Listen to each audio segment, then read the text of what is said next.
Hello student, you are welcome in our SSC class. I am Madhuri Bharadwaj. I am your SSC teacher. Today we will continue our chapter number 16. In chapter number 16, today's our topic is grassland. Grassland refer to the region of the world that covered with the thick and green grass. Grassland ऐसा reason है जो कि thick green grass से भरा हुआ रहता है. These are found in the area of the moderate rain. और यहाँ पर मॉडरेट रेन पाई जाती है. Temperate grassland, the Eurasia, these are known as the steppes. while in the North America, these are known as the prairies. जो north America का जो grassland का जो ग्राउंड है उसे प्रेरीज कहा जाता है. In the South America they are known as the pampas. South America के ग्राउंड को पम्पास कहा जाता है. And the Africa is known as the veld. Africa के ग्राउंड को, ग्रास के ग्राउंड को वेल कहा जाता है. In the Australia these are known as the down. Australia में इसे डाउन कहा जाता है. Here the grass is the shorter and the less coarse then the tropical grassland. Depended upon the amount of the rainfall. ये rainfall के ऊपर depend करती है.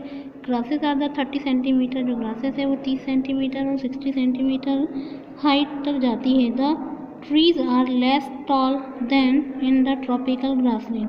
यहाँ के जो ट्रीज हैं वो ज़्यादा लंबे नहीं हैं ट्रॉपिकल ग्रासलैंड के. इसके बाद है tropical grassland. These grassland are found in the tropical region. ये ट्रॉपिकल रीजन में पाया जाता है.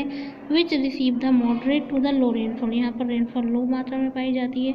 The rainfall here is not the sufficient to support the tall tree. ये केवल tall tree के लिए सपोर्ट नहीं करती है. But the tall tree coarse grasses grow there here. जो grasses है वो यहाँ पर grow होते हैं.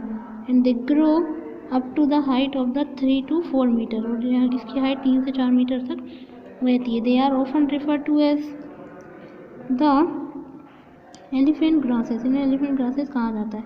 The grasses grow here in compact and the tough and have the long root which reach deep down in the search of water. जो कि water को सर्च के लिए आती है. बिटवीन द टॉल ग्रासेस, और जो लंबी लंबी ग्रासेस होती हैं. Scattered short trees. ये शॉर्ट ट्री में स्कैटर्ड होती हैं. These grassland are called the savannas in Africa. Africa में इसे सवाना ग्रासेस कहा जाता है. There is a great wealth of the wild life here. यहाँ पर जो वाइल्ड लाइफ बहुत ज़्यादा मात्रा में पाई जाती है. The two main group of animal and. यहाँ पर एनिमल के 2 ग्रुप्स पाए जाते हैं. एक तो savanna the herbivores and the carnivores animal. Zebra, antelope, giraffe, deer, gorilla, gazelle and elephant are the common herbivores and here.